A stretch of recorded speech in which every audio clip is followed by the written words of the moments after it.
안녕하세요. 저는 30대 중반 시모와 남편의 추악한 계획을 알고 이혼하게 된 여자입니다. 남편을 지인들의 소개로 만나 평범한 연애 끝에 결혼까지 하게 된 특별한 것 없는 부부였어요. 그런 저희가 이혼을 하게 된 건 결혼한 지 2년도 채 되지 않았던 때로 이유는 시모와 남편에게 있었죠. 시모는 저희가 결혼할 당시부터 저를 탐탁지 않게 여겼는데 그 이유는 다름 아닌 친정이 시댁보다 부유하지 않다는 것 때문이었죠. 아직도 이해가 되지 않는 것이 시댁이 저희 친정을 무시하는 것만큼 큰 차이가 나는 것도 아니었는데도 불구하고 저를 못마땅해 하는 것을 숨기지 않으니 저도 사람인지라 결혼을 취소해버리고 싶을 지경이었어요. 나 아무래도 이 결혼 못하겠어. 승우 씨 엄마가 우리 집을 저렇게나 탐탁치 않아 하는데 무슨 결혼을 하겠어? 지혜야, 그게 무슨 말이야. 상견례까지 다 끝냈는데 갑자기 결혼을 못하겠다니. 승우 씨도 다 봤잖아. 승우 씨 엄마가 나한테 어떻게 하는지. 정말 이해가 안 되는 게 승우 씨 집이나 우리 집이나 가진 재산 차이가 그렇게 크지도 않은데 왜 승우 씨 엄마는 우리 집을 밥도 못 벌어먹고 사는 집 취급을 하는 거야? 난 이런 취급 받으면서 결혼할 생각도 없고 그런 취급 받으면서 평생 살 자신도 없어. 지혜야, 내가 대신 사과할게. 그런데 지혜야, 내가 너 평생 저런 소리 듣게 할 사람으로 보여? 나도 우리 엄마가 저렇게 나올 거란 생각도 못했기 때문에 대처하지 못했을 뿐이지 앞으로는 우리 엄마가 저런 말 절대 못하도록 내가 알아서 다 해결할게. 그러니까 그런 말 다신 하지 마. 내가 진짜 잘할게. 결혼을 다시 생각해보자는 제 말에 남편은 저를 설득하기 시작하더라고요. 그 당시엔 결혼을 마음먹었을 만큼 남편을 사랑하기도 했고 남편이 시모가 저런 식으로 행동하지 못하도록 제대로 막아주겠다고 호언장담을 하니 다시 마음을 돌려먹게 되었어요. 거기에다 아빠가 일찍 돌아가시고 혼자 계신 엄마에게도 지극정성으로 하는 모습에 한 번 더 믿어보자 싶었던 거였죠. 그렇게 결혼까지 하고 나니 남편이 시모에게 잘 이야기하긴 했는지 더는 재산 문제로 걸고 넘어지는 일은 없었어요. 저 역시 그런 뒷말이 나오게 하지 않으려고 애초에 정확히 반반 결혼을 하기도 했고 누구 한 명이 더 많이 쓰는 일 없이 정확하게 계산해서 반반 결혼이라는 사실을 양가 집에 다 알리기도 했어요. 그 이후로 시모에게 시달리는 일은 없을 거라 안심했는데 시모는 재산으로 말을 할 수 없게 되자 괜한 트집을 잡아 절 괴롭히기 시작했어요. 주말마다 저희 부부를 시댁으로 부르더니 저에게 음식을 알려준다는 명목으로 온갖 일을 시키기 시작하더라고요. 예, 오늘은 김장 좀 하자. 네? 김장이요? 김장철도 아닌데요. 김장은 꼭 김장철에만 하라는 법이라도 있니? 김장김치를 먹고 싶으면 김장하는 거지. 그래도 어머님 댁에도 김치 많고 저희도 아직 김치가 많은걸요. 넌 어른 말에 하나부터 열까지 이렇게 말대꾸 할 거니? 그냥 하라고 하면 좀 해. 처음 불렀을 땐 밑반찬을, 두 번째 불렀을 땐 전복죽을 한 냄비 끓여 소분에 얼리라고 하더니 결국 김장하라는 말까지 나오더군요. 처음엔 남편도 시댁에 갈 때마다 제가 갖은 고생을 하니 저를 도와주려고 노력했지만 그럴 때마다 시모의 불호령이 떨어졌어요. 여보, 내가 뭐 도와줄 거 없어? 재료라도 다듬어 줄까? 아니면 식기라도 씻어줘? 아들, 너 지금 뭐해? 남자가 주방에 들어와서 그러는 거 아니라고 했지? 엄마 밥 얻어먹고 살 때도 안 하던 짓을 왜 이제야 와서 하려고 그러는 거야? 살던 대로 살아, 하던 대로 하고. 혹시 네 집사람이 잔소리라도 하니? 우리 집에 있다가 너희 집에 가면 못 살게라도 구는 거야? 그런 거 아니야, 엄마. 그냥 주말에 쉬지도 못하고 이러고 있으니까 마음에 걸려서 그렇지. 네 눈엔 엄마 힘든 건 보이지도 않아? 그저 마누라밖에 안 보이지? 마누라 힘든 것만 보지 말고 이 엄마 힘든 것도 좀 생각하고 그러려무나. 마누라가 이렇게 와서 하지 않으면 이걸 엄마 혼자 다 해야 하는데 혼자 하다가 이 엄마 몸져 눕기라도 했으면 하는 게야? 엄마, 그런 말이 아니잖아. 두 사람 다 힘드니까 내가 도우면 좀 더 수월하게 끝날 거 아니야. 얼른 끝내고 다 같이 쉬자. 네가 무슨 도움이 된다고? 헛소리 하지 말고 얼른 주방에서 나가지 못해? 가자미 눈을 뜨고 시모가 고함을 질러대자 남편은 하는 수 없이 주방 밖으로 나가게 되었고 그 후론 가운데서 눈치만 살필 뿐 어떤 행동도 취하지 못했어요. 처음엔 그런 남편의 입장도 이해하려 했지만 제가 힘든 건 하나도 나아지지 않았어요.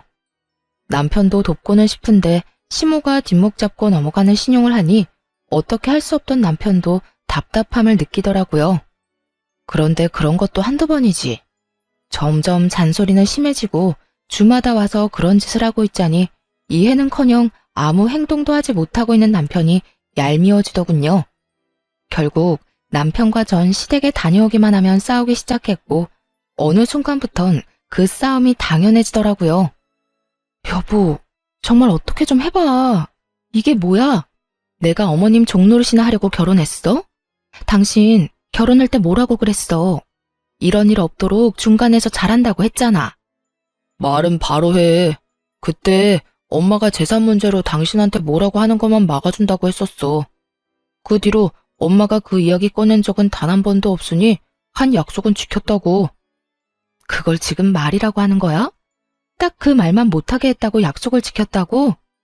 당신 눈엔 내가 힘든 건 보이지도 않아?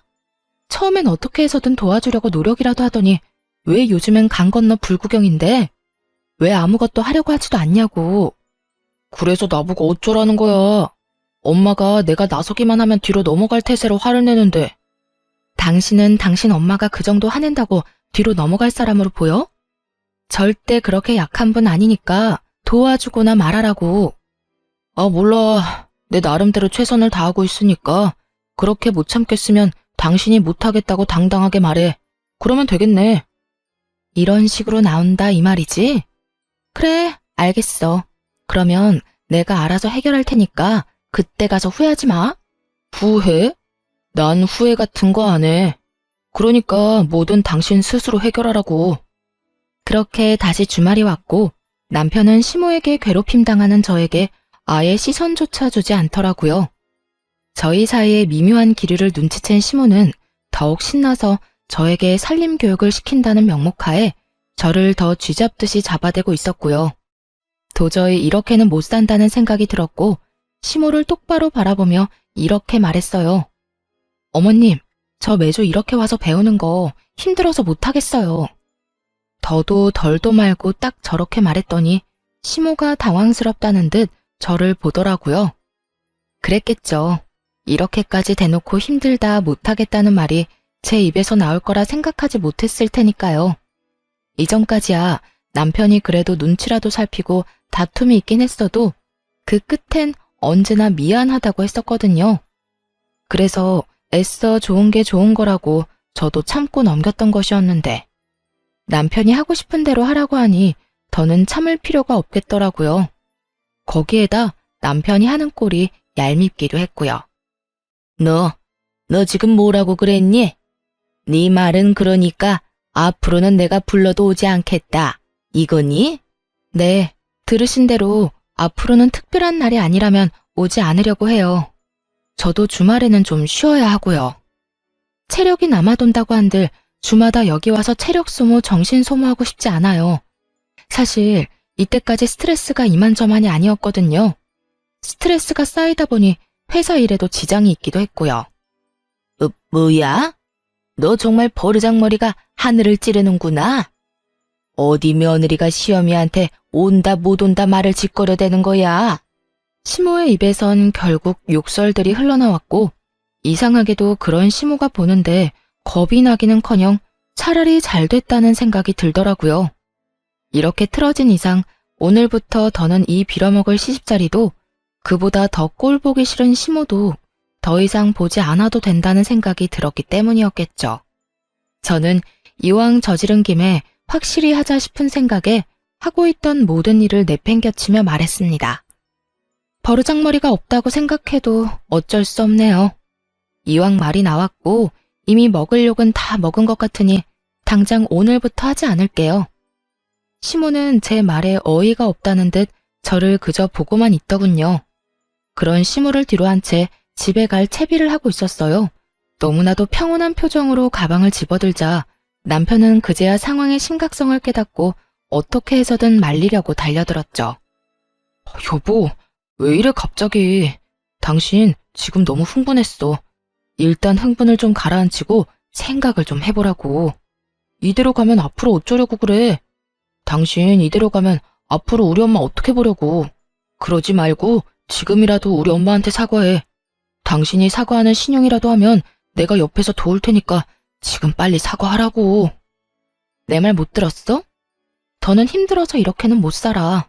그러니까 어머님 마음 상한 게 그렇게 걱정이 되면 당신이 사과하고 당신이 마음 풀어드려. 그러면 되잖아. 당신 진짜 그걸 말이라고 해? 지금 제정신 아니지? 미친 거지? 제발 정신 차려. 지금 정신 차려야 할 사람이 누군데? 왜 내가 사과를 해야 해? 잘못한 사람이 누군데? 아무 잘못도 없는 사람을 그저 며느리란 이유로 주말마다 불러서 못 살게 군 사람이 누군데 나한테 사과를 하라고 하냐고. 난 100번 죽었다 깨어나도 잘못한 게 없어서 사과 같은 거 할 생각은 없으니까 그런 줄 알아. 그렇게 남편과 저의 말다툼이 시작되었고 남편은 시모에게 사과를 해라. 전 절대 못한다고 하며 양보도 없는 싸움이 이어지고 있던 그때였어요. 가방 속에 있던 전화가 울리고 잠시 싸움을 멈추고 전화를 받았어요. 양숙희 씨 따님 맞으신가요? 저는 구급센터 대원인데요. 어머님께서 신호등을 건너시다가 음주운전 차량과의 교통사고로 현재 병원으로 옮겨졌습니다. 지금 빨리 병원으로 좀 오셔야 할 것 같습니다. 상황이 좋지 않아요. 그 순간 잠시 정신이 멍해졌어요. 옆에 있던 남편은 계속 시모에게 사과를 강요하고 있는 상황에 남편을 뿌리친 채 병원으로 달려갔어요.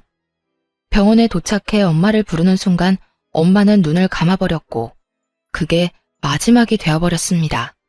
갑작스럽게 엄마가 돌아가시고 장례를 치르는 내내 저는 정신이 나가버린 사람처럼 아무 생각도 할 수 없었어요. 그런 저를 대신해 모든 일을 남편과 시모가 대신해 주었고 정신이 조금 돌아왔을 땐 장례가 끝난 뒤더라고요. 집으로 돌아와 현실을 받아들이고 있으니 남편이 제 눈치를 살피며 서류를 건네주더군요. 여보, 이거 보험회사에서 주고 갔어. 응?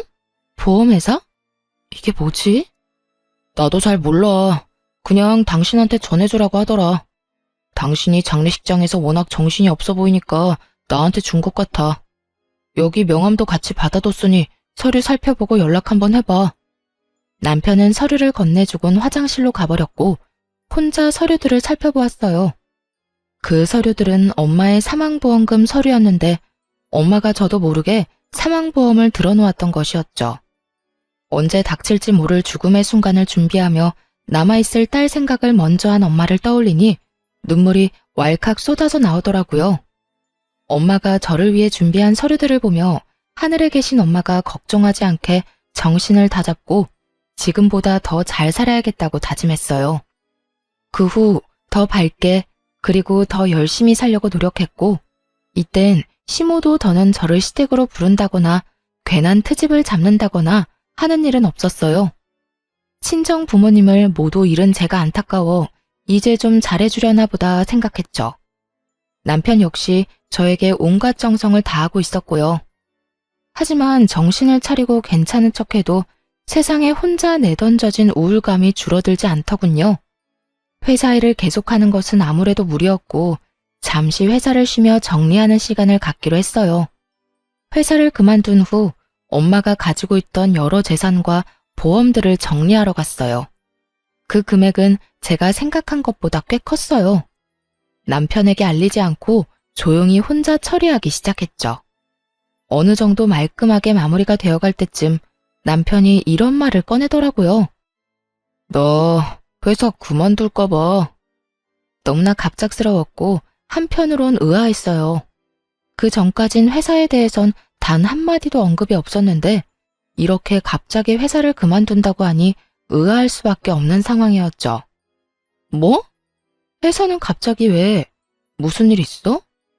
아니, 아무 일도 없는데 장모님 돌아가시고 당신도 너무 힘들어했고 요즘도 당신 보고 있으면 내가 걱정이 돼.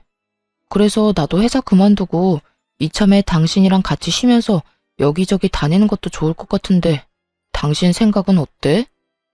최선을 다해 제 핑계를 대고 있었지만 그저 그냥 본인이 원해서 그만두겠다는 거잖아요. 남편 역시 상황이 여의찮고 회사 생활이 너무 힘들다면 그만두고 쉬는 걸 반대할 생각은 없었지만 저도 쉬고 있는 상황에서 남편마저 회사를 그만둬버린다면 앞으로 생활은 어떻게 할 건지 궁금하더라고요. 나 때문에 걱정되어서 그만두는 거라면 굳이 그럴 필요는 없고 당신이 너무 힘들어서 못 견딜 상황이면 그만둬. 그런데 나도 지금 이렇게 쉬고 있는데 당신마저 쉬면 우리 생활은 어떻게 하려는 거야? 그게 나 사업이나 좀 해보려고. 오래전부터 생각해둔 사업이 있는데 퇴직금으로 시작은 충분히 해볼 수 있을 것 같아. 혹시나 모자라면 장모님 재산 정리한 돈 있잖아. 그거 조금만 보태주면 어려움 없이 시작할 수 있을 거야. 역시 제 예상이 맞았어요. 저와 함께 시간을 보내고 싶다던 말은 듣기 좋은 핑계였고 남편의 머릿속엔 이미 계획이 다 세워져 있었죠. 심지어 저는 한 번도 생각해 본 적도 없었던 엄마의 재산까지 사업 계획에 넣어서 말이죠. 사업 좋죠. 그럴 만한 그릇이 된다면 직장 생활보다 사업하는 게 성공할 가능성이 높겠죠. 하지만 제가 아는 남편은 사업할 그릇이 안 되는 사람이거든요. 그런 남편에게 엄마가 남기고 간 돈까지 끌어다 주며 괜한 시간 낭비, 돈 낭비는 절대 하고 싶지 않았어요. 경기 안 좋다고 하루가 멀다고 뉴스에서 난리인데 사업은 무슨 사업이야. 요즘 하던 사업도 전부 망해서 접는다더라. 이상한 생각하지 말고 그냥 회사 생활이나 잘해.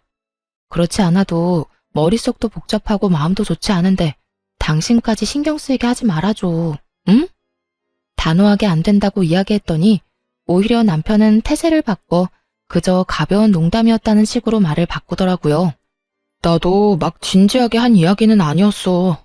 그냥 혹시나 내가 회사를 그만두게 되면 나이도 있고 하니까 재취업보다는 사업을 하는 게 좋지 않을까 했던 거지. 그냥 가볍게 한 이야기니까 너무 기분 나빠하지 마. 기분이 나쁜 게 아니라 그냥 좀 당황스럽긴 하네. 하여튼 사업은 반대니까 그런 줄 알아. 남편의 행동과 말이 내심 수상하긴 했지만 가볍게 생각하고 넘기고 말았어요. 왜 회사 생활 오래 하다 보면 다들 이렇게 살 바엔 내 사업하면서 눈치 안 보고 살고 싶다고들 하잖아요. 남편 역시 그런 시기가 왔나 보다 하고 대수롭지 않게 여겼던 것이었죠. 하지만 이런 제 생각과는 달리 이상한 일이 계속해서 일어나더라고요. 일단 제일 이상한 것은 시모의 행동이었어요. 시모는 그런 이야기가 오가고 난 후 계속해서 저희 집으로 반찬을 해서 가지고 오더라고요.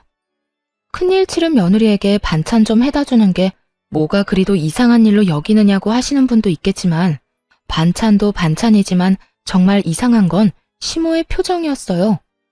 결혼한 이후 단 한 번도 본 적 없었던 다정한 표정으로 심지어 남편이 좋아하는 반찬이 아닌 제가 좋아하는 반찬들을 가져오더군요. 그야말로 안 하던 짓을 하니까 이렇게까지 하는 의도가 궁금하더라고요. 아가, 여기 네가 좋아하는 숙주무침이랑 제첩국도 좀 해왔단다. 이 제첩 구하느라 내가 얼마나 고생했는지 몰라. 다음에 올 때 혹시 먹고 싶은 거 있니? 네 입맛에 당기는 걸로 해다 주마. 아니에요. 이것만 해도 너무 감사한걸요. 앞으로는 고생스럽게 이렇게 안 해다 주셔도 돼요, 어머님. 고생스럽기는? 우리 며느리 잘 먹는 것만 봐도 내 배가 다 부른걸. 그러니까 혹시나 먹고 싶은 게 생기면 주저 말고 나한테 말하려무나. 네? 네, 감사합니다. 잘 먹을게요, 어머님. 무슨 직장 상사 비위 맞춰주듯 제 눈치를 살피더라고요. 그것뿐만이 아니었어요. 같이 밥을 먹다가 제가 뭔가를 흘리기라도 하면 바로 물티슈를 대령해주기도 했고, 어느 날은 아무 날도 아닌데 명품 가방부터 해서 제가 주로 쓰는 화장품까지 사다 주곤 하더라고요. 그날은 제가 소화가 잘 안 돼 소화제를 먹었더니 그 모습을 본 시모가 앞치마까지 하고 집안일을 하기 시작했어요. 어머님, 지금 뭐 하세요? 뭐 하긴 청소하지. 너 아까 보니까 체한 것 같던데 들어가서 얼른 쉬거라. 내가 청소 빨리 해두고 빨래도 해두마. 그러니까 집안일 신경 쓰지 말고 얼른 쉬어. 체했을 땐 푹 쉬는 게 최고야.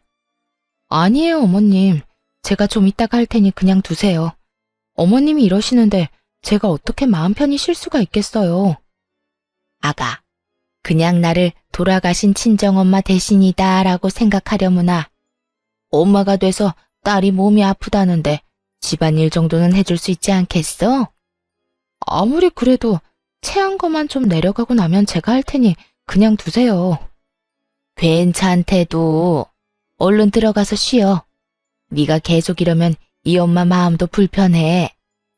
호의가 계속될수록 고맙기는커녕 점점 더 불안해지기 시작했어요. 이런 저의 불안이 괜한 기우가 아니었다는 걸 알게 된 건 그로부터 얼마 지나지 않은 어느 날이었어요. 엄마가 돌아가시고 불면증이 심해지는 바람에 수면제를 처방받고 있었거든요.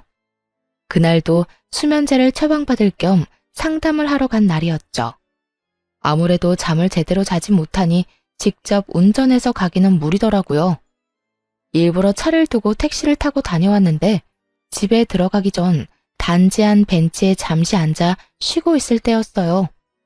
뜬금없이 뒤쪽 분리수거장에서 남편과 시모의 목소리가 들려오는 게 아니겠어요? 원래도 목청이 큰 두 사람이었기에 굳이 얼굴을 확인할 필요도 없이 두 사람의 목소리란 걸 확신할 수 있었죠. 엄마, 이게 마지막이지? 더는 버릴 거 없지? 그래, 마지막이야. 이놈의 쓰레기랑 분리수거는 해도 해도 끝이 없니? 그래도 이렇게 다 해놓고 나니 집이 깨끗하더라. 그러니까 엄마 오늘 고생 많이 하셨어요. 그래도 엄마가 대청소 도와줘서 빠르게 끝낼 수 있었어. 두 사람은 제가 병원에 간 사이 대청소를 한 듯 했어요. 그런 두 사람의 모습에 감동에 울컥하던 찰나 이어지는 두 사람의 대화에 소름이 쫙 올라오기 시작하더라고요. 됐어. 어쨌든 네 집사람 모르긴 몰라도 집이 반짝반짝하다며 입이 귀에 걸릴 거다. 그런데 걔는 정말 잠만 안 와서 정신병원에 간 거 맞긴 한 게야? 혹시 그냥 미쳐버린 건 아니겠지? 요즘 왜 기분이 심하게 왔다 갔다 하잖니? 나도 그냥 그랬으면 차라리 좋을 것 같다니까. 그런데 안타깝게도 미친 건 아니고 그냥 수면제 처방받으러 갔어. 안타깝게도 집사람 아주 지극히 정상이야. 그 순간 두 사람의 대화를 듣고 있는데 정말 제가 미쳐버려 환청이 들리는 건가 싶었어요. 하지만 계속되는 잔인한 대화들은 환청이 아닌 분명한 현실이고 또 그들의 진짜 속내라는 걸 알 수 있었죠. 두 사람의 대화를 한마디도 놓치지 않으려 숨도 제대로 쉬지 않은 채 두 사람의 대화에 집중했어요. 아유, 도대체 이 고생은 언제까지 해야 하는 거니? 네 사업 자금은 아직 소식도 없니? 소식은 무슨, 아직 제대로 말도 못 꺼내봤어. 아직은 더럽고 치사해도 집사람 비 더 맞춰줘야 한다고. 저번에 사업 이야기 잠깐 꺼냈다가 제대로 말도 못하고 그 자리에서 퇴짜 맞았다니까. 두 번, 세 번 이야기 꺼낼 필요 없이 제대로 한몫 뜯어내려면 그 비위 잘 맞춰줘야 한다고. 아니, 도대체 사돈 죽고 물려받은 돈이 얼마나 되길래 그게 한몫이라는 말까지 나오는 거야? 도대체 얼마길래 우리가 이 고생까지 해야 하냔 말이야. 엄마, 가지고 있던 재산은 아무것도 아니야. 장모님이 글쎄 사망보험까지 들었더라니까. 그 보험금만 해도 꽤 된다고. 그러니까 엄마는 그냥 나 위한다고 생각하고 집사람한테 잘해줘. 남편이 정확한 금액을 대며 자랑하듯 말하자 화들짝 놀란 시모가 목소리까지 낮추며 말했어요. 그만큼이나 된다는 말이야? 그래, 알겠어. 우리 아들 위해서 이 엄마가 뭐든 해야지. 이 엄마만 믿어, 아들. 남편은 제가 한 번도 언급한 적 없었던 엄마의 재산 규모와 사망보험금까지 그 액수를 정확히 알고 있었어요. 그렇습니다. 남편은 몰래 제가 물려받을 재산을 조사했고 진작 사망보험금을 받는다는 사실도 알고 있었어요. 두 사람이 잘해주는 이유가 돈 때문이란 사실에 속이 쓰리더라고요. 저는 아무것도 모른 채 두 사람에게 속고 있었던 거였죠. 한참을 빛나는 꿈에 젖어있던 두 사람은 하하호호 웃으며 집으로 들어갔고 저는 넋이 나간 채 그저 멍하니 앉아있을 수밖에 없었어요. 엄마를 보낸 슬픔도 아직 마음속에 남아있는데 믿었던 남편까지 제 뒤로 저런 계획이나 세우고 있다니 내 옆에 믿을 사람 하나 없다는 이 현실에 너무 절망적이었어요. 속이 텅 비는 느낌에 눈물조차 나오지 않았고 그저 그 상황을 최대한 냉정하게 받아들이려고 노력했던 것 같아요. 그렇게 한참 생각을 정리한 끝에 저는 이혼은 물론이며 복수까지 결심하게 되었습니다. 본격적으로 시모와 남편에게 잘 보일 기회를 주기로 했고 남편은 물론이고 시모까지 마음 먹고 부려먹기 시작했어요. 그렇게 제게 잘 보이고 싶다는데 마음껏 부려먹어줘야 제 복수는 물론이고 그들도 마음이 편하지 않겠어요? 어머님, 내일도 혹시 오실 건가요? 응, 너만 불편하지 않다면 이것저것 해서 오려고 하는데 혹시 너 내가 오는 거 불편하니? 아니요, 그런 게 아니라요. 요즘 저희 집에 자주 오시는데 힘들게 왔다 갔다 하지 마시고 그냥 주무시고 가시라고요. 그냥 저희 집에서 한동안 아예 지내셔도 되고요. 아예 시모와 함께 지내며 마음껏 부려먹기로 마음먹었고 이런 제 마음을 전혀 알지 못하는 시모는 제 말에 어린아이처럼 해맑게 웃으며 대답하더라고요. 정말? 정말 그래도 되니?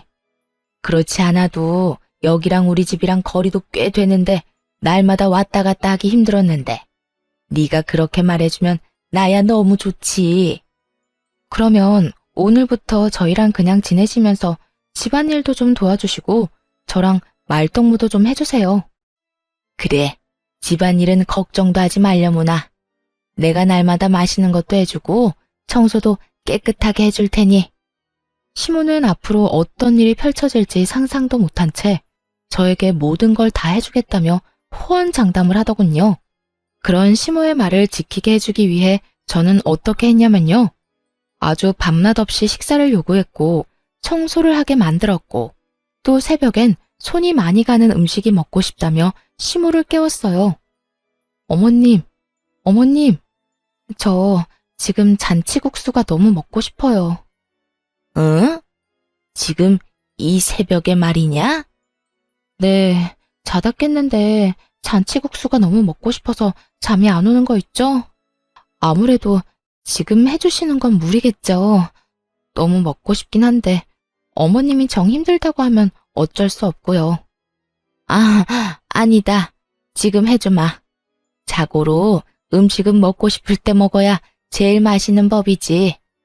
밤낮 할 것 없이 대놓고 부려먹는 제 행동에 시모는 화가 단단히 난 듯 보였지만 어쩌겠어요.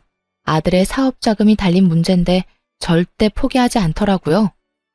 그렇게 며칠 괴롭히고 나니 시모의 얼굴은 점점 더 썩어가고 있었고 시모가 폭발할 타이밍에 맞춰 남편 사업 자금에 대해 말을 꺼냈어요.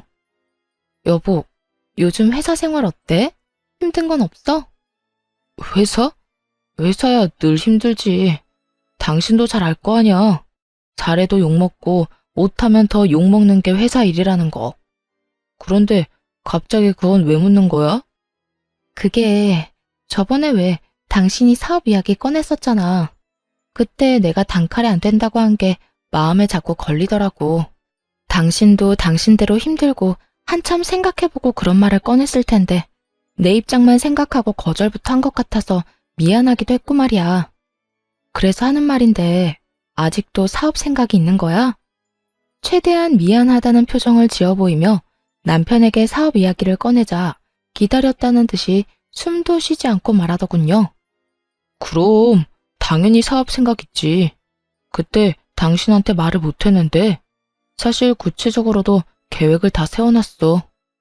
당신이 금전적으로 좀 도와주기만 하면 바로 시작해도 될 정도라니까. 그래? 계획서 있으면 나 좀 보여줘. 보고 괜찮으면 투자 좀 하든가 할게. 정말? 정말이지. 내가 조금 있다가 당신 보기 편하게 정리해서 보여줄 테니까 당신은 잘 보고 투자해 주기만 해. 그러면 내가 정말 열심히 일해서 호강이란 호강은 다 시켜줄 테니까. 전 그저 투자할 생각이 있다고만 했을 뿐인데 남편은 이미 투자받은 사람처럼 다음날 바로 사표를 쓰고 와서는 본격적으로 사업을 준비하기 시작하더군요. 저는 최고의 타이밍을 잡아 이혼을 통보할 때를 기다리고 있었어요. 두 사람이 외출한 사이 보이지 않는 곳에 홈 CCTV를 설치해 시모와 남편의 추악한 계획을 뒷받침할 증거도 확보해 놓기로 했어요. 그렇게 차근차근 통쾌한 복수극을 준비하는 사이 남편은 우선 퇴직금을 쏟아붓더군요. 대책이라고는 오직 제 투자금뿐인 상황에서 일은 일대로 벌이는데 더는 발 빼지 못하는 상황이 되고 있었죠. 그러던 어느 날 잠시 외출하고 돌아왔더니 시모와 남편이 상다리가 부러지게 잔치상을 차려놓고 저를 기다리고 있더라고요. 목적을 누구보다 잘 알고 있었던 저는 일단 차려놓은 밥을 맛있게 먹었죠.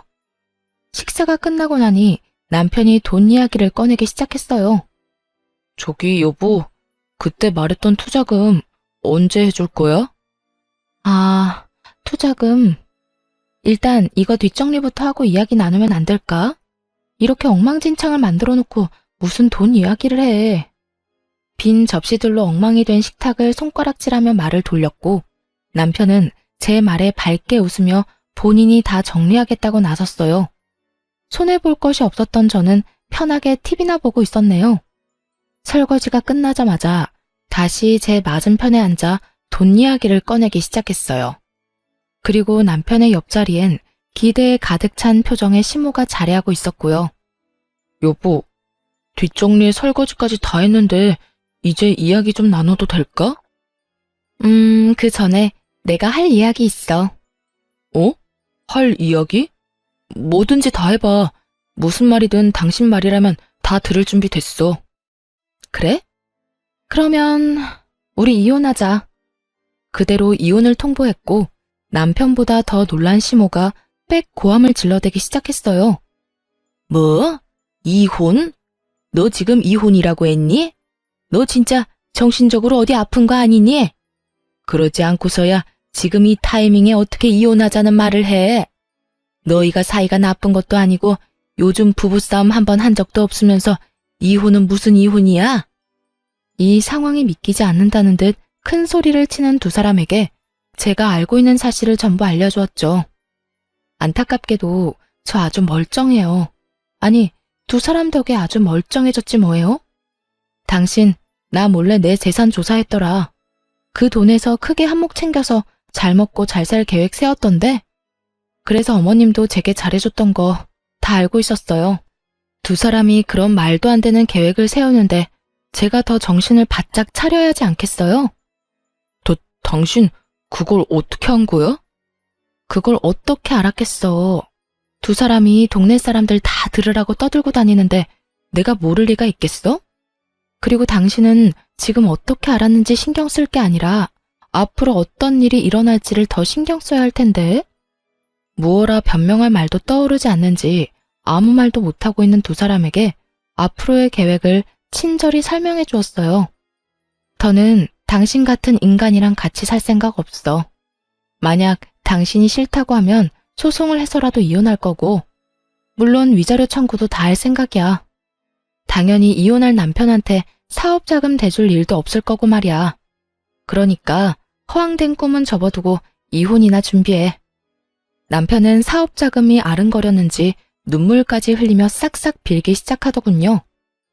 여보, 내가 당신한테 사업자금을 받아내려고 한 건 맞지만 그건 다 우리를 위한 일이었어. 내가 사업으로 성공하면 나만 좋은 일이야? 아니잖아. 나도 좋긴 하겠지만 나보다 당신한테 더 좋은 일 아니야? 하루라도 빨리 성공해서 당신이랑 잘 먹고 잘 살려는 생각에 그랬던 거라고. 내가 성공해도 당신을 버릴 생각은 전혀 없었어. 이혼 생각 따윈 전혀 없었다고. 그래, 아가야. 네가 무슨 말을 어떻게 들었는지 모르겠는데 다 오해란다. 우리 아들이 설마 돈만 뜯어내고 널 버릴 생각을 했겠니? 우리 아들이 너라면 죽는 신용까지 하는 녀석인데 그런 우리 아들을 이런 식으로 버리는 건 아니지 않니? 쪽수로 밀어붙이는 두 사람에게 하는 수 없이 제가 확보했던 증거 영상을 보여주었어요. 그 영상은 몰래 설치했던 카메라에 찍힌 영상이었는데 거기엔 두 사람의 추악한 대화가 모두 녹화되어 있었거든요.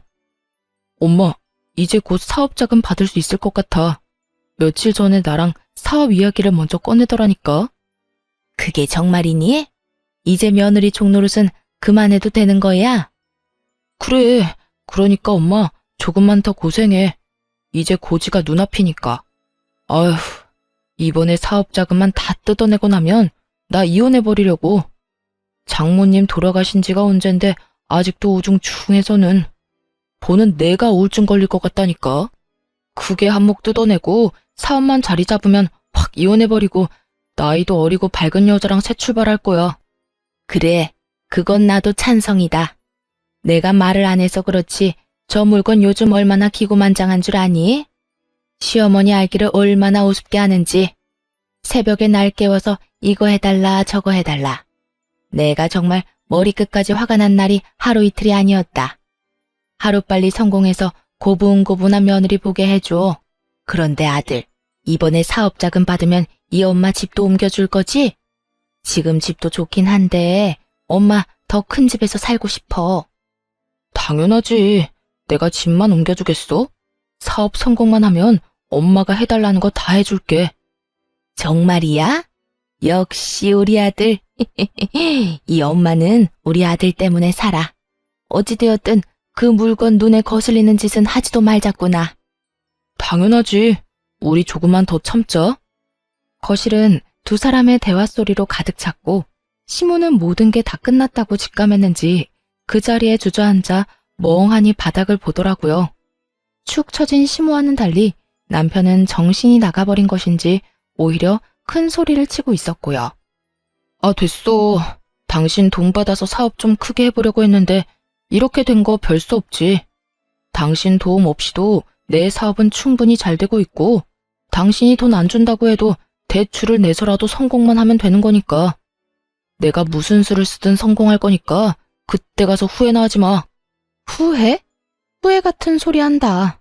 그런 말이 하고 싶거든. 사업이나 성공하고 그런 말을 해. 당신이 하고 있는 그 일이 진심 성공할 수 있을 거라고 생각해? 왜? 못할 것 같아? 당신이 뭘 알기나 해?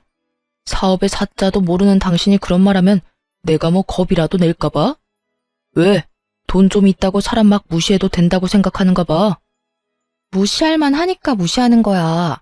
뭐 당신 돈 가지고 당신이 어떻게 하든 내가 상관할 바는 아니지. 어차피 이혼할 건데 뭐.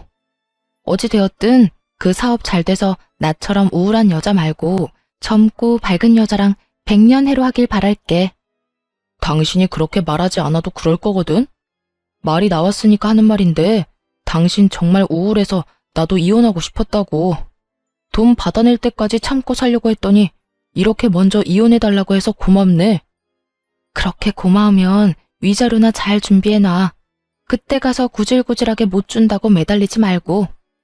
그까지 푼 돈 얼마든지 줄 테니까 청구나 해. 이혼도 질질 끌지 말고 빨리 해버리기 말이야. 다가올 미래도 모르는 남편은 큰 소리를 뻥뻥 치더군요. 한껏 비웃어주고 집을 나와버렸습니다.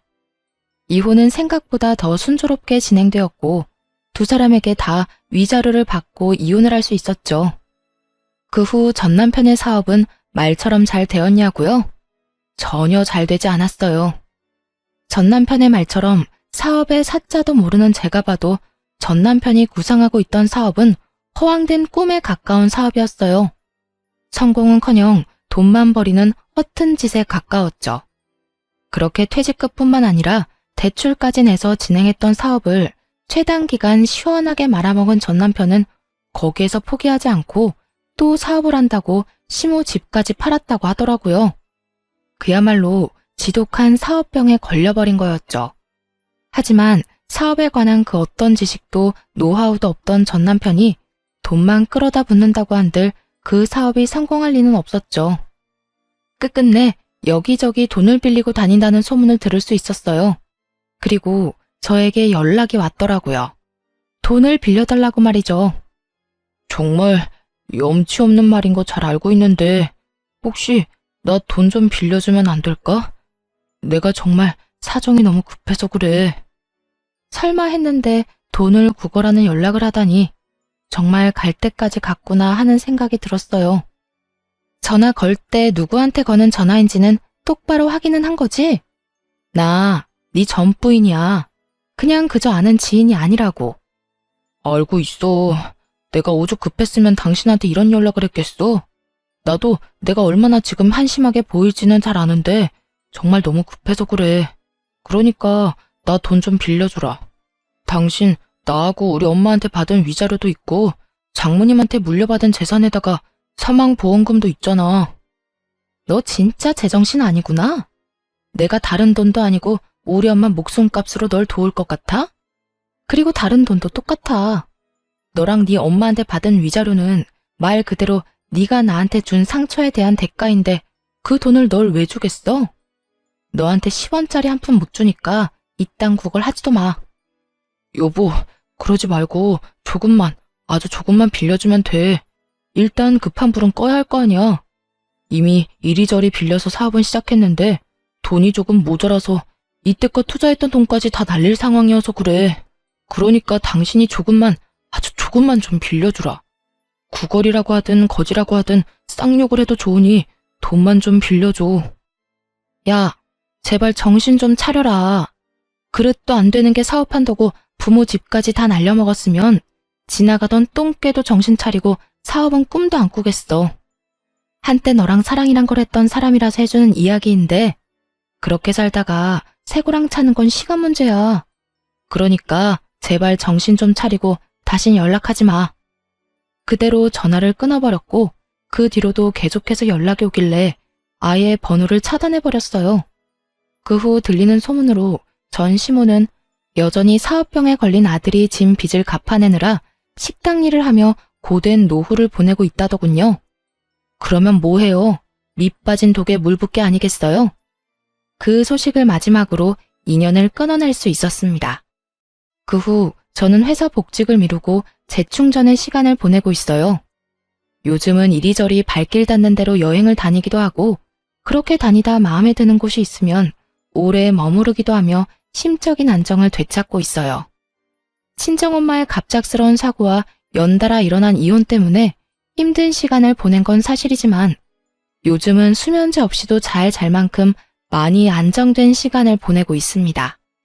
아마 이곳저곳을 다닌 게 많은 도움이 된 듯해요.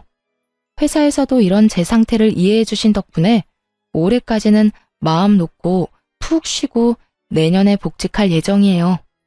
다시 일개미로 돌아가기 전 부지런히 여행을 다녀보려고요.